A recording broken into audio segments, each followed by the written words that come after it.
Morning, my name's Alae, Taule'alo, lay minister at St. Peter's. I'm just giving my thought for the day, which will be short and sweet.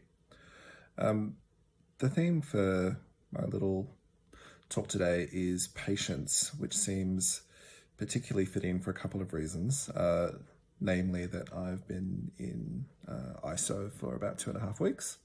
So trying to remain patient in those circumstances is at times challenging. And the second reason, I guess, is that it relates to the readings for Mass on Sunday, which was John 11, the story of Lazarus.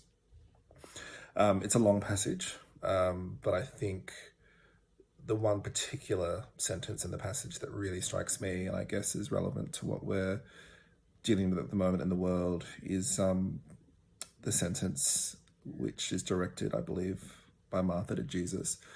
Had you been here, my brother would not have died.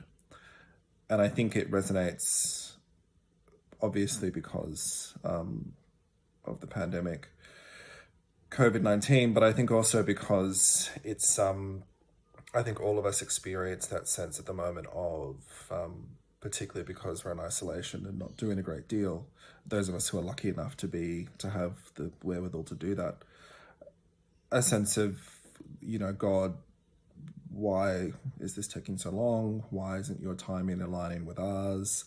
And also, why so many people? Why is there so much suffering in the world?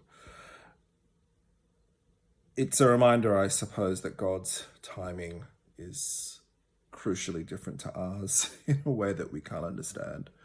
In his own time, Jesus didn't stop the people around him in his community from dying. There were people whom he raised, like Lazarus, to prove his authority and his power as the second person of the Godhead. And of course, in his own life, as we see coming up at Easter, Jesus himself conquers death. But Jesus being in the world didn't stop death. And the promises that God makes to us, to Abraham and his descendants, are deferred promises. We don't necessarily enjoy them in our time. But we know, or we trust, that the promises will come to fruition because God is faithful and keeps his promises. So,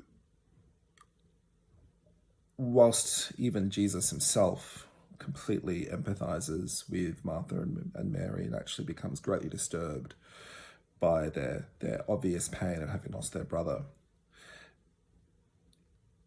still his timing is different necessarily from theirs. And despite the gap between their expectations and Jesus's timing, he uses that gap to prove his kingship by bringing Lazarus to life. So I suppose if there's anything we can take away from that, it's that it's really difficult to remain patient when there's so much suffering and when there's so much uncertainty. But God, in the story of Lazarus, uses that gap between our ideal timing and God's timing to prove his power and his abilities to conquer death. And if we can channel a skerrick of that patience, I think it'll be really helpful for us in the coming weeks. And yeah, that's all. Thanks.